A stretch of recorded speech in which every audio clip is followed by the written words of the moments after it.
Welcome from the deep. I am Mike the Finder.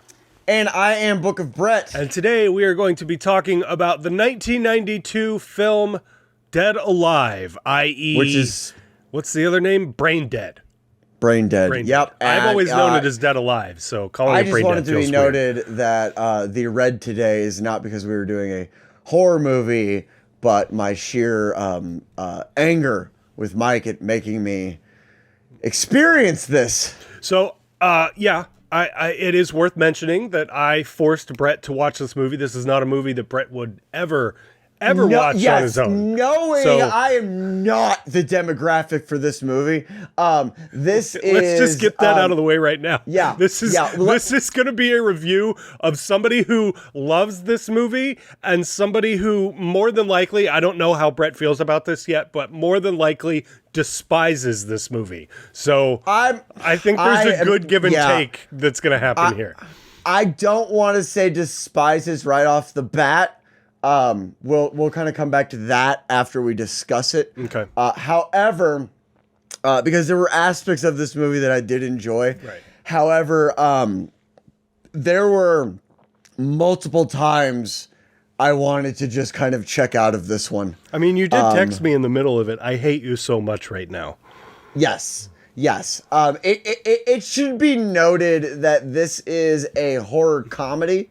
And I did get that, but this is like gross out comedy in horror format. And I'm not even really a fan of gross out comedy. I think it's really kind of cheap, and I don't think there's a lot of effort that goes into gross out comedy.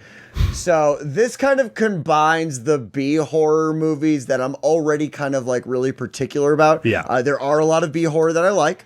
However, I am not the diehard fan that Mike is. So we're combining a genre that I'm already kind of wishy-washy about with a genre of comedy that I just flat out do not like.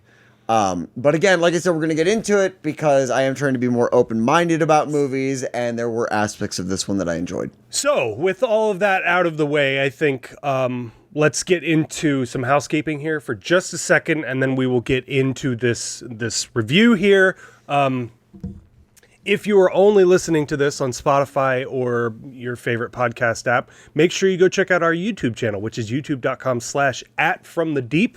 We have tons of content over there on the YouTube channel that does not make it over to the RSS feed and podcast apps. And if you're only watching this on YouTube, you can go check us out on your favorite podcast app to take us with you, because otherwise you have to look at our horrible faces. And believe me, I know from experience, this podcast is not always best tuned in with our faces. So, says him. I mean, no, look at me, bitch. No. I'm beautiful. God damn it. I thought I could skirt around it this time, but I didn't get to it. Every time you get mad, and I only do it when you softball it in. So, with all of that out of the way, would you like to give us a synopsis of Dead Alive, a.k.a. Braindead, from 1992? Yes, so this is a film about Peter Jackson flying from Australia to New Zealand, working on his third vomit bag, I think, and they just kind of recorded the whole thing. I don't think that's right. I think that's right. I think. Oh, you know what? You're right. That's just kind of the intro. The meat and potatoes of the movie is about a guy named Lionel who is living with his mother. His mother gets bitten by a zombie rat, a rat monkey. That's what it was. Gets bitten by a rat monkey. It turns her into a zombie made of silly putty, and she goes around and infects other people and makes them into silly putty zombies. And then Lionel and Paquita, I think is her name. Yes. Have to save the day. Paquita might be the scariest part of this movie because she's just a total psycho. right? I mean, like the girl, the girl's a total psycho. Every look in her eyes is that same girl that's like hyper obsessed with a dude in like her late teens and early 20s, just like. Yeah, I mean that's true. We're romantically entangled. Well, let's not get ahead of ourselves. We're supposed to be together. We're meant to be. Like, why won't you go out with me? So, as we usually do, let's jump over to the podcast drive-in and check out all the IMDb facts here. Dead Alive, a.k.a. Braindead, from 1992. This is rated R, obviously. It's an hour and 44 minutes, which... It's a hard R. A hard R, yes. It's directed by Peter Jackson. It was written by Steven Sinclair, Fran Walsh, and Peter Jackson. I call him PJ.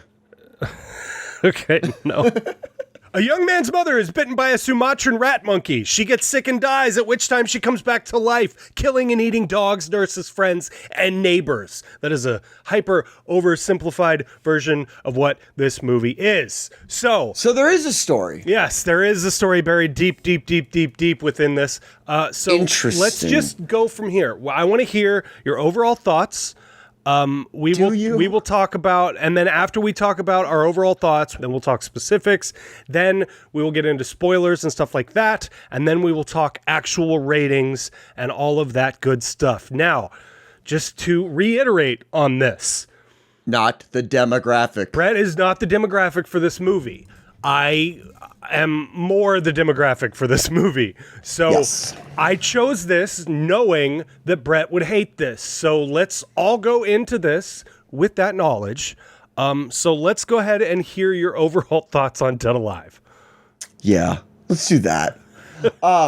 So my overall thoughts on this movie can best be summed up in the reaction I had when I saw the IMDb rating, which was 7.5 out of 10. Yeah. I was like, hang on a second. And that is when I realized I'm not the person that's supposed to be watching this.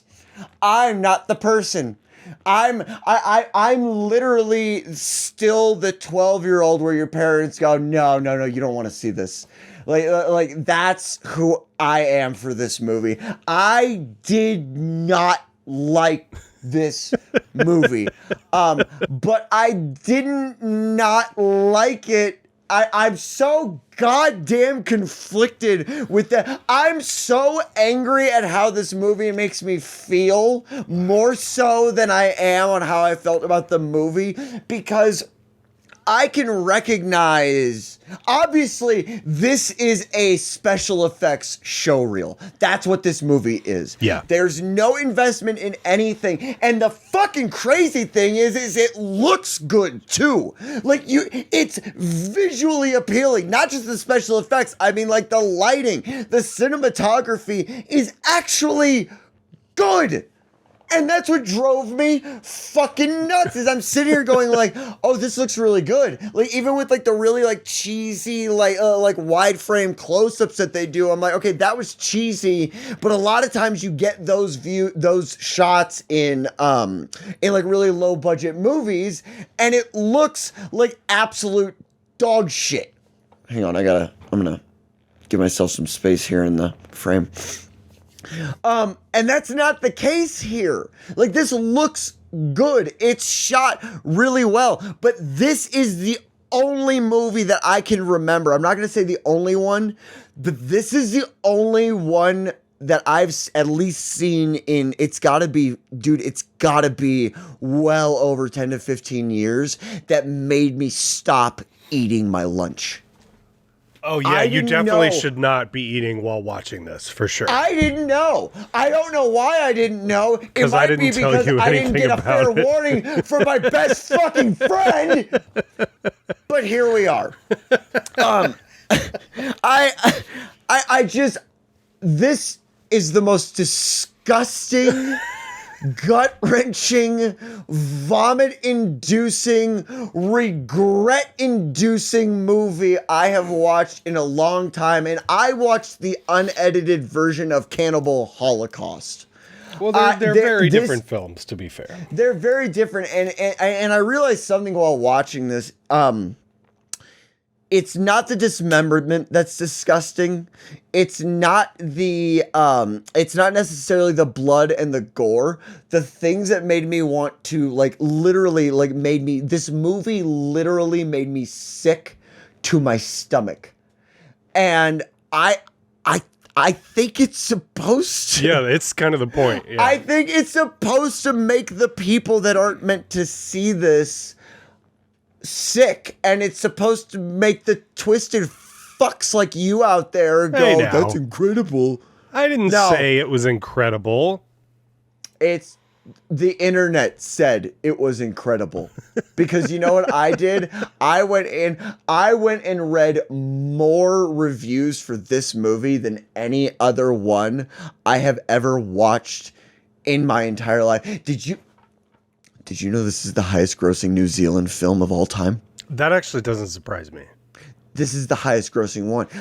Now, Lord of the Rings is a New Zealand film, but I read that according to the New Zealand Film Commission, by their standards, this is the highest grossing one. I would assume because it's probably an all New Zealand cast. Yeah, I was gonna say because Lord of the Rings was made in Hollywood. It was technically filmed and stuff in New Zealand, but it was a Hollywood film. So, well, it was also filmed. I think it was also filmed in other countries that aren't New Zealand too. I believe it was. Yeah. But again, the performances are bad on purpose. The writing is bad on purpose. The premise is fucking ridiculous on purpose. This is a special effects wet dream put onto film stock. That's what this is. That's what the intention is supposed to be. And that's the funny thing is the cheesiness of 80s horror is all so intentional that it's fucking good. So like I said, I'm conflicted. But I want it to be understood. I will never, ever watch this again. I mean, that doesn't surprise me. I won't watch it again. Because like I said, it's twofold. I don't want to subject myself to that, and I don't want anyone to know. People are gonna know now, but this is something I would put on as a gag. This is something this is why I still wish we were in VHS days, because this is the kind of thing that I would replace the sticker on and then put into a Disney case up on the shelf. That's horrible. What a horrible person you are. Why? Why? Adults watch Disney movies, Mike. Don't be weird about it. Okay? Don't make it weird. Okay, well, yeah, I mean, none of that surprises me. All of what you just said there is what I was expecting from you. I have a really weird, frustrated respect for this movie. Well, so what's weird about this movie is this has been out of print for a long time.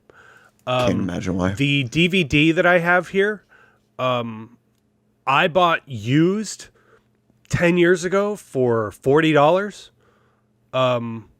And so I think it's gone even higher than that now because it's so out of print. So this is actually kind of a difficult movie to find as far as physical media goes. I found it on YouTube. I know. I was going to say you ended up watching this on YouTube, which is funny. To me, this is for sure. This is about the special effects and what he could do and push the boundaries as far as grossing people out and all of that 100%. stuff. Fully aware. Now, this does make me want to make you watch Meet the Feebles and Bad Taste. I'm so going to be more cautious about your movie recommendations moving forward. So yeah, you're welcome. I will be doing more research when you go. Come on. You know that every now and then I have to force you to watch a really shitty, crappy horror movie, and I haven't made you do that in a long time. So every now and then I have to force you to watch some crappy movie. Just out of anger and revenge, the next 3 movies I pick are all going to be silent films. Well, just remember I do have veto power, and we're not going to review silent films. That's ridiculous. Veto power. You hear this shit? Are you people hearing this? Do you hear what I have to deal with?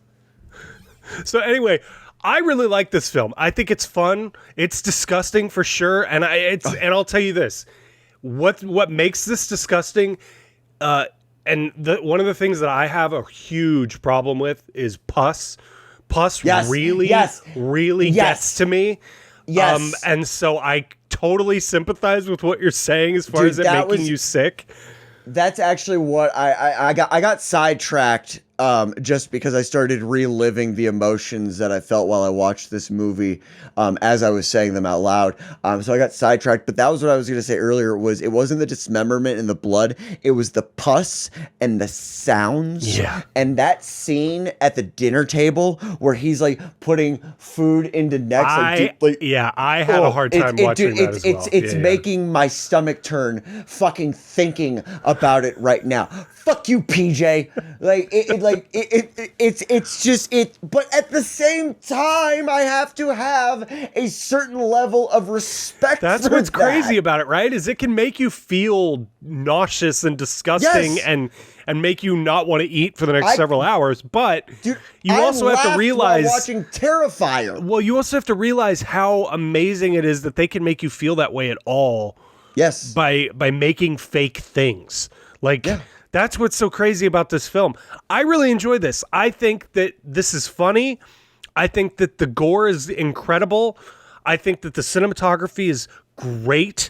For how low budget this movie actually is, the cinematography is killer. I think the lighting is really good. Really good. Like you said, the acting can be bad on purpose, but I don't think it's bad. It's just, it's over the top. It's almost like soap opera type acting. Well, and you mentioned the comedy aspect, and that was the other thing. I didn't laugh once through this movie. What?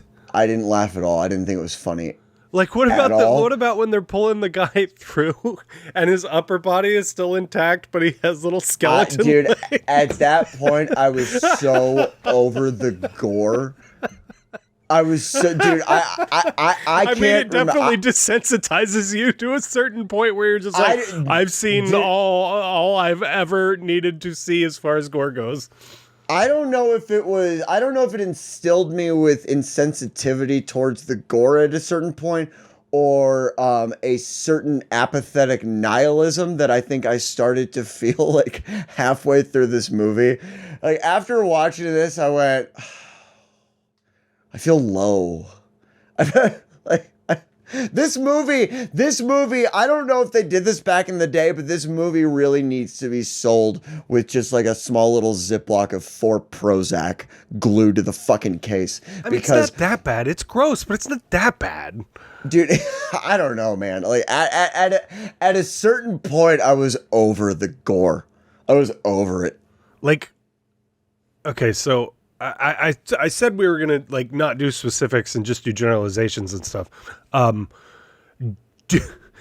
Before we get into specifics and spoilers, would you recommend Dead Alive?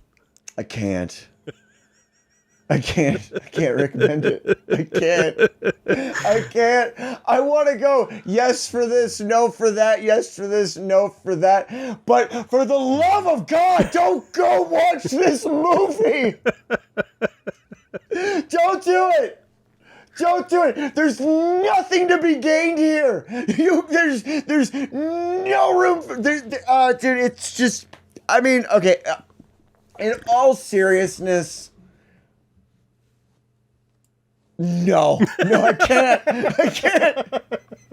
I can't recommend that people go watch it. I can respect it, but there's such an emotionally, psychologically intense roller coaster that you have to go through. And there's no prep for it. Maybe Agent Orange yourself on the entire Hostel series and then top it off with Cannibal Holocaust.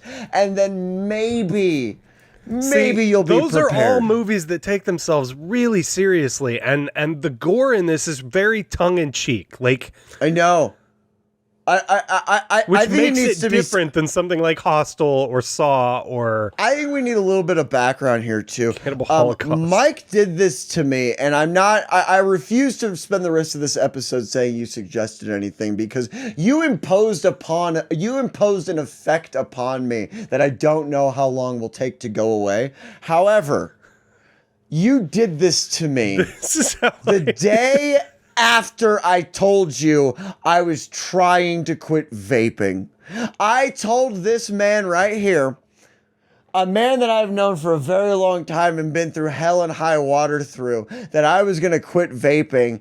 And then he went, good. Okay, those two things are not related, just to be clear.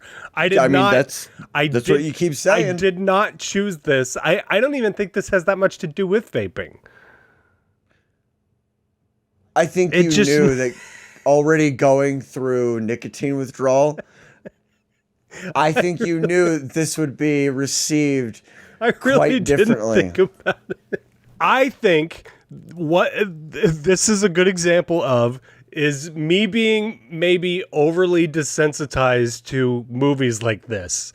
And thinking, hey, we should do a fun little review of Dead Alive. And you going, oh my God, this is earth-shattering. Dude, I literally... This changed who I am as a human being. Dude, it had a profound effect on me, which again is where the level of respect and hatred just create this really mishmashed Venn diagram. Oh, that's delightful. Well, okay, so let's just go ahead and get into my favorite part of this. It'll be spoilers from here on out. There's nothing to spoil. There's no big plot points or any of that shit. No, actually, before we even touch on that, my favorite scene in this movie is the fucking lawnmower scene, bro. The first time I saw that, which was not that long ago, and you can actually see a review that I made on my own personal channel 3 years ago or so, or the first time I watched this ever. And this is his second time reviewing this, people. Yeah, it is. This is my second time. I've never done it on this channel, but you're a fucking sociopath. You know that? I think the first time I watched this, my favorite part of this was the lawnmower scene, and not because of how disgusting it is, but because of how well done it is. I think that there is a lot of art that goes into making something this fucking horrifying and disgusting.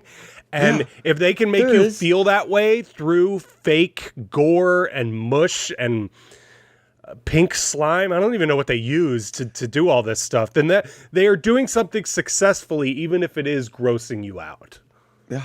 Well, it did do that. You didn't like the lawnmower scene?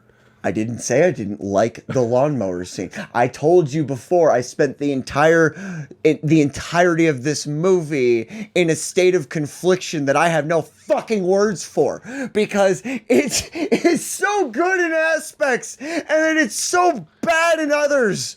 And then in the middle is just me. Well, I think there is a story about a boy being too overly protected by his mom. And if we really dig deep into this movie, that's what this movie is about. It's about a guy trying to break out from the clutches of his mother and trying to live his own life. And I think underneath all the gore, that's what makes this watchable, is that there is something in here that is more than just gore. Yeah, there's a couple things in here, and they're all underscored by just terrible people. The claymation is dope. The claymation is fucking awesome. The rat monkey at the zoo is so damn cool. I take it back. I did laugh out loud at the rat monkey. Right? I did laugh at the rat monkey. And she like steps on it. And then she did that, and I went back to Like, I feel like at a certain point, like a part of me was just crying. Like there was a part of me that became Lord Voldemort in heaven at the end of Harry Potter. Just a part of me, like a good part of me, was just a bloody fetal creature under a bench. All right. Well, why don't you give me your final thoughts and your rating on... Oh, we're done? I mean, unless you have anything else to add, I think the mom puppet is dope. All of the zombies are cool. The weird zombie baby is horrifying and disgusting, but also dope. The fact that they try to put it in a blender. I did enjoy the absolute smackdown. I love the absolute smackdown he gives an infant in a public park. Yeah. Yep. But I'm not sure who that says more about. Yeah. So this is the kind of stuff I laugh at, and I think to myself, oh wow, yeah, I may be too far gone with this whole horror movie thing. This is my The Ring if The Ring were self-inflicted. But dude, the thing is like all of this is it's from 92, and so it doesn't like it's not gore porn because it doesn't take itself super seriously. I don't think so. I don't think gore porn has to take itself seriously. Well, I mean, I think of gore porn as something that does take itself seriously, like Saw or Hostel or things like that, where it's like mean-spirited to be mean-spirited. This goes about it in a very lighthearted way, which is, I think, why it's more acceptable than something like Saw or whatever. That's really weird because I described this movie to 3 different people as gore porn. Really? Yeah. I mean, I can see that, I guess. I've always thought of gore porn as something that is more sincere and less tongue-in-cheek. That's fair. I mean, I guess depending on that definition, it would kind of determine what it is. But I would consider this the pinnacle of gore porn. Wow. All right. Well, I mean, it's just at a certain point, I feel like I'm just jumping from like one disemboweling to the next. Okay. Well, hit me with any more specifics, and then we'll get into ratings and final thoughts here. Specifics. Well, the childlike wonder that I had left in my life died, and is gone forever now. So thank you. I do appreciate that. And the other specifics, they're all just things that I think are better discussed with my therapist than they are with you and the internet. So thank you for that. I died a little bit inside. I don't know if I'll be back for the next one. And good night. So why don't you give me your rating and final thoughts on Dead Alive? I gave on Letterboxd, I gave this a 3 out of 10. Wow. And I think that was to do other people a favor. No, in all seriousness, I did give this a 3 out of 10. It was disgusting. I mentally checked out as a means of survival and survival only. And it's a 3 out of 10. I'll never watch it again, and I don't know if our friendship will ever be the same. Okay, wow. Well, my final thoughts are this is a ton of fun. The animation is phenomenal. The effects are great. The script is really fun. It's funny. I think that the over-the-top, tongue-in-cheek acting helps a lot here. I think that the sweet little story between Paquita and what's his name? Lionel. I think that Lionel. I think that whole thing is kind of unnecessary in this. When realistically, I think that the only reason it's in there is to kind of help pull him away from his mother. But I also think, especially with the mother puppet and trying to swallow him back up and all that stuff, there's a lot in here being said about the relationship between an overprotective mother and her son wanting to live his own life and all of that stuff. But at face value, if you can't get into any of that stuff because of the face value gore and over the top everything else, I totally understand. This is not for everyone. I think that you really have to be not only super into horror, but kind of desensitized to horror quite a bit in order to enjoy this. I have always said that there are steps on this whole horror ladder that you have to kind of climb in order to get to movies like this or Cannibal Holocaust or, you know, other things like that that are over the top and crazy and super disgusting and shit like that. I am not always into movies like this, but Dead Alive does it in a way that is so tongue-in-cheek that it's almost endearing, I think. The gore is over the top. The pus is absolutely fucking horrifying. That's the part when she eats her ear and like all of that shit is it's awful. I don't like that stuff at all. But I literally threw my Jimmy John's away that I had taken 4 bites from. Yeah, I mean, you definitely should not watch this while eating, for sure. No. And maybe I will give you more of a heads up the next time we do a movie like this. It's not something I thought you were going to go to work and just eat your lunch and like watch at work and shit like that. I did not anticipate you doing that.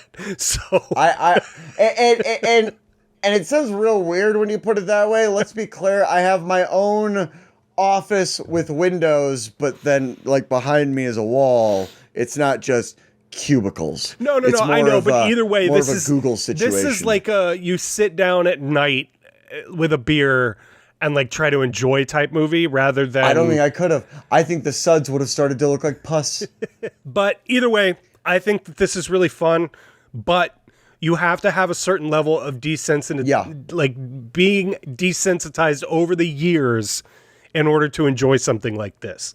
Otherwise, you're going to have a very similar experience to the one that Brett had. I want it to be made real clear. A lot of times when people tell me you don't understand a movie, you don't get something about it, a lot of times I'll sit there and go, okay, I did get it, but maybe I didn't see it from that perspective, and I'm willing to kind of look at it from their point of view. This will not be that movie. So whenever you leave me shitty comments about how I don't get horror movies, I don't fucking care about this one. This one was a nightmare.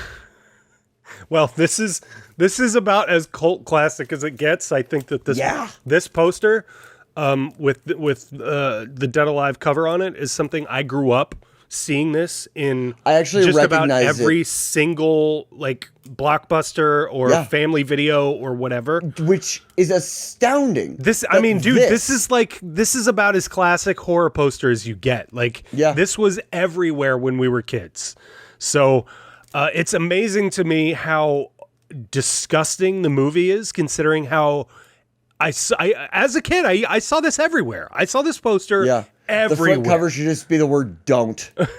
So it's pretty incredible that something so low budget and so gory can have such an impact, especially one that wasn't even made in this country. I think that's really incredible. And to be able to see where Peter Jackson has come from is also very fun. I think, like I said, we'll have to watch Meet the Feebles and Bad Taste here at some point, just to sort of really give you more of an idea of how far Peter Jackson has come. Especially when you everything you send my way from now on. Take a look at Lord of the Rings compared to Dead Alive. Very impressive. I'm gonna hire my own Butters, and he's gonna watch it first and let me know how it goes, and then I'll watch it. But all in all, I think this is really strong. I will not be rating this quite as high as I did the last time I watched it, because the last time I watched it, I really, really enjoyed watching this. This time, an hour 44 felt a little too much. It's definitely a little bit too long. So for me, this is going to be a 7 out of 10. I think that You're a monster. There's a lot in here to like, but you have to be on the same page as the director when he made it in order to enjoy it. And like I said, it doesn't get much more cult classic than this, and that's for a reason that it didn't have more mainstream success. This is fun. And to be clear, his page when he made it was LSD in a funhouse. So I think this is fun, but you have to know what you're getting yourself into in order to really enjoy it. Otherwise, you're going to have and that's kind of the same experience you had. That's why I think Cannibal Holocaust was a very different experience, because you built that motherfucker up. Like, you built that up to be what it was. Yeah. And for this, you were just like, let's watch Braindead, the Peter Jackson movie. You know what my familiarity with Peter Jackson is? King Kong, Lord of the Rings, and The Hobbit. Right. Those are my introductions. Right. So even when I could tell that this was gonna be gory, dude, I had it's like VH1 behind the music. You think you know, but you have no idea. You have no idea what you're getting yourself into with this one. This movie, I don't say this often, this movie is fucked up. Yes, I definitely agree with that. So let us know what you think about Done Alive down in the comments. I know that this is a very divisive movie. You can tell that just by listening to this conversation. So let us know what you thought about it down in the comments. If you like this, make sure you hit the like button. If you really liked it, make sure you hit the subscribe button, because we get a lot more content like this on this channel. One of my favorite things in the world is making Brett watch horrible, horrible movies. So if you like that idea, make sure you stick around and hit that subscribe button. Between this and my cholesterol, I'm going to be dead in a year. So thank you guys for watching. If you got all the way to the end of this, we super appreciate it. And we will see you guys next time from the deep. Bye-bye.